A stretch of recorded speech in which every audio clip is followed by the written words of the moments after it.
पिता और पुत्र और पवित्र आत्मा के नाम पर आमीन। सबों को जय यीशु।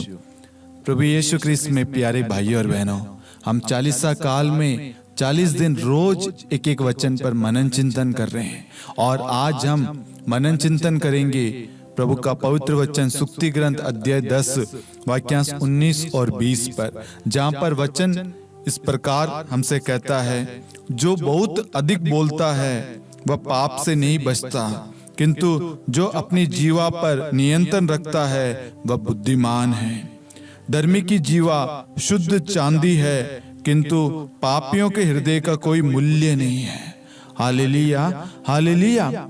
इस वचन में हमें समझाया गया, बताया गया है कि जो व्यक्ति अधिक बोलता है, अधिक मतलब फालतू, जहां आपके बोलने की, आपके शब्दों की जरूरत नहीं है, वो व्यक्ति पाप में पड़ता है। पाप उसे जकड़ लेता है, वो पाप का कारण बन जाता है, वो अपने आप को पाप में डालता है। लेकिन यदि जो व्यक्ति अपने शब्दों को जहां जरूरी है वहां वह शब्द बोलता है, वो बुद्धिमान होता है। वचन कहता है, किंतु जो अपनी जीवा पर नियंत्रण रखता है वह बुद्धिमान है। नियंत्रण कौन रखता है? जो व्यक्ति जानता है मुझे कहां बोलना चाहिए, कहां नहीं, या मेरे चुप रहने से ये समस्या शांत रहेगी, तो वह चुप रहेगा और वह व्यक्ति क्या कहलाएगा? बुद्धिमान। यदि वह व्यक्ति उस समय उस परिस्थिति में बोलेगा, उसके बोलने से वह परिस्थिति बिगड़ जाएगी। और आज क्या होता है, जो अधिक बोलते हैं, जिनका अपनी जीवा पर कंट्रोल नहीं है, नियंत्रण नहीं है, वो कुछ भी कहीं पे भी बोल देते हैं, जिसकी वजह से उनके रिश्ते हो, उनके संबंधी, दोस्त है, सब आज टूट रहे हैं। क्योंकि उनके अंदर कभी भी कुछ भी, जहां जरूरत नहीं है वहां पर कुछ भी हम बोल देते हैं। आज हमारी जीवा पर कंट्रोल नहीं है। हम किसी व्यक्ति से मिलने जाते हैं, हम उसके हालचाल कम, उसको डराते ज्यादा है। हम किसी से मिलते हैं, वहां पर अच्छी चीजें कम, बुरी चीजें ज्यादा बोलते हैं। किसी ने आपसे एक राय मांगी, आपने उसको 100 राय दे दी, और राय जो मांगी वो नहीं दी। एग्जाम्पल के लिए किसी भाई ने आपसे पूछा कि मैं 12वीं के बाद में, 12th के बाद में क्या सब्जेक्ट लूं, आप उसको कहोगे पढ़ाई करने से कुछ नहीं होता, तू तो एक काम कर, अरे मेरे साथ चल। अलग अलग तरीके के एग्जाम्पल देंगे। अरे यार देख कितने बेरोजगार है, कितनी सारी चीजें चल रही है, ये देख सब ऐसे ही बैठे हैं, तू मेरे साथ चल, तू एक काम कर, तू वो चीज कर ले। आप उसको उस राह से भटका रहे हैं, प्रभु की योजना से भटका रहे हैं। वो आपके पास में एक उम्मीद लेकर आया था, वो आपको समझदार व्यक्ति समझता था कि मैं उस भाई या उस बहन के पास जाऊंगा, वो मुझे गाइड करेगा, लेकिन आप उसे मिसगाइड कर रहे हैं। लेकिन एक समझदार, एक सही व्यक्ति उसको सही राह देगा कि भाई, बहन, बेटा, बच्चा, तुम एक काम करो ना, तुम देखो, प्रार्थना करो, तुम किस सब्जेक्ट में होशियार हो, तुम्हारी इच्छा क्या, तुम्हारी क्या बनने की है, उस इच्छा को प्रभु के सामने रखो और प्रभु तुम्हें बताएगा तुम्हें किस राह पर चलना है। एक प्रार्थना करने वाला व्यक्ति, एक धर्मी व्यक्ति, एक विश्वासी उसको सही राह देगा। लेकिन जो अधिक बोलता है, जो दूसरों का बुरा चाहता, आलसी व्यक्ति होगा, वो हमेशा उसको गलत राह दिखाएगा, गलत मार्ग पर ले चलेगा।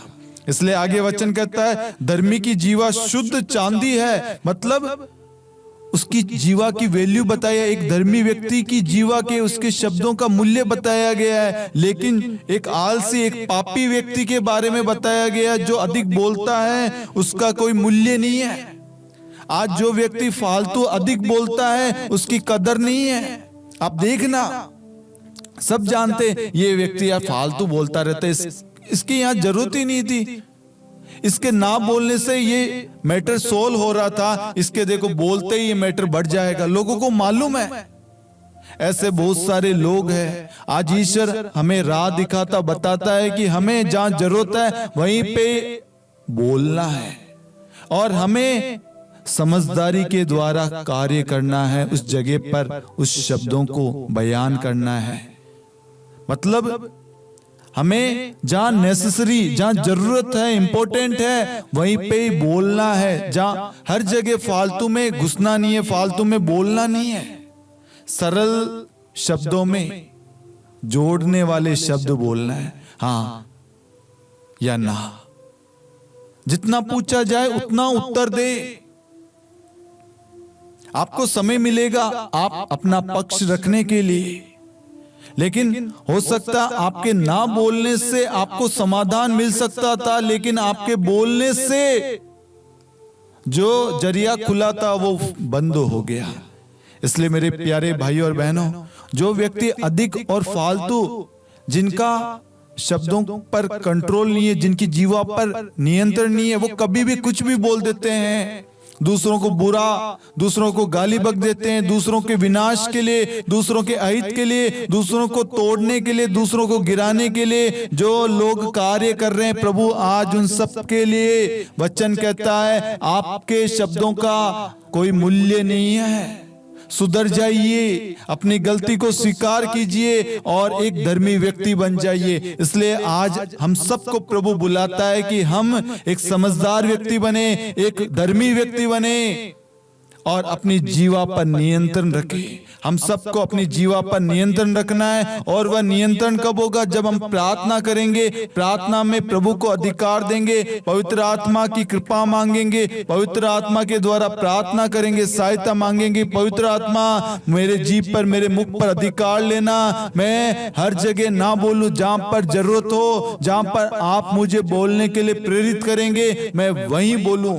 जहां मेरे शब्दों की जरूरत नहीं है वहां पर मैं चुप रहूं, ऐसी कृपा करना। और आज से पहले मैंने जो भी शब्द कहे हैं फालतू हो, मैं अधिक बोलता हूं, मेरे उस स्वभाव को बदलना, मुझे नम्र और शांत करना।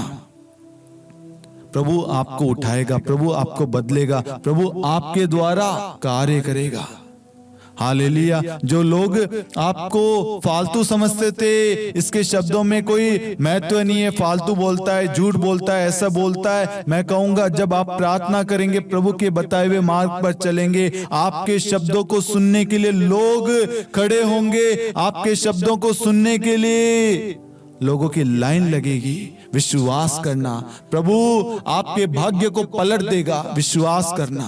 Hallelujah, hallelujah. मैं आशा करता हूं कि आज प्रभु ने अपने वचन के द्वारा हमें बताया कि हमें अपने शब्दों पर नियंत्रण करना है, अपने जीवा पर नियंत्रण करना है, और हमें एक धर्मी व्यक्ति बनना है, ना कि पापी व्यक्ति। हमें एक धर्मी जीवन जीना है, हमें फालतू बोलना नहीं है, फालतू शब्द नहीं कहने, हमें प्रभु जो कहता है सिर्फ वो बोलना है।